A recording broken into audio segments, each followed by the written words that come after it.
ये माइक्रोटेक का solar एमसन model है 1735 VA 24 वोल्ट। तो इसमें जिन लोगों के पास 935 VA मॉडल है 12 वोल्ट वाला, या 1135 VA मॉडल है 12 वोल्ट वाला, और इसके अलावा 2035 VA इसी में आता है 24 वोल्ट में। तो इन चारों में से कोई भी मॉडल है 12 वोल्ट वाला या 24 वोल्ट वाला, तो उसमें कुछ बटनें दी होती हैं, लगभग 5 बटनें होती हैं बैक साइड में। तो उन बटनों को हम किस तरीके से, किस कारण से सेटअप करते हैं, किस जगह पर रखते हैं, ऊपर या नीचे, इसके बारे में बताने वाले हैं। तो चलिए शुरू करते हैं। सबसे पहली बटन है स्मार्ट और नॉर्मल मोड। तो इसमें ऐसा है, ये सोलर के लिए है। अगर आप इस इन्वर्टर में सोलर कनेक्ट करते हैं डायरेक्ट, तो आप इसको स्मार्ट मोड पे रखेंगे तो इससे होगा क्या कि आपके सोलर के करंट को, मान लीजिए सोलर से पावर कम आ रही है, तो सोलर के करंट को और मेन बिजली के से चार्जिंग की ऑन रखेगा। इससे क्या होगा कि आपकी बिजली भी हल्की हल्की यूज होगी जितनी पावर कम है, और सोलर भी यूज होगा, तो मिला के आपको चलाएगा। मतलब जिसको शेयर चार्जिंग कहते हैं, उससे ये करेगा। ये इसको ऊपर रखने पर, मतलब स्मार्ट पे रखने पर, और नीचे रखेंगे तो कुछ नहीं, सोलर आ रही है तो उतने से चलाएगा, कम आ रही है तो बैटरी से चलाएगा, मतलब मिला के।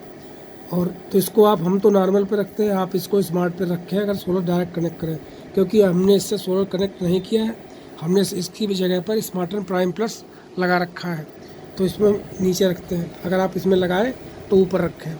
फिर दूसरी बटन है नैरो मतलब PC मोड, और नीचे स्टैंडर्ड मोड। स्टैंडर्ड में ऐसा है 90 वोल्ट से नीचे आएगा तब भी आपको ये इन्वर्टर ऑन नहीं होगा, वो 90 वोल्ट आउटपुट निकालेगा।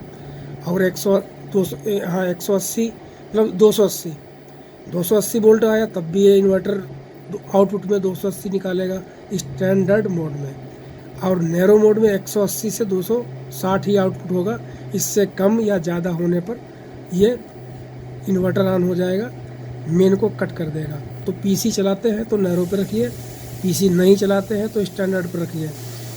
और वोल्टेज की आपके यहाँ दिक्कत नहीं है, मतलब परफेक्ट आता है, तो फिर आप स्टैंडर्ड पर ही रखिए। उसके बाद चार्जिंग वोल्टेज है। चार्जिंग वोल्टेज में ऐसा है 13.8 वोल्ट नीचे रखने पर चार्ज करेगा, और ऊपर 14.8 पे मान चलिए ये चार्ज करेगा बैटरी को। तो ऐसा होता है कभी कभी बैटरी जो है बहुत पुरानी होकर उसकी ग्रेविटी चली जाती है, तो आपको ज़्यादा वोल्टेज से चार्ज करनी पड़ती है, ज़्यादा वोल्टेज और ज़्यादा एम्पियर्स है।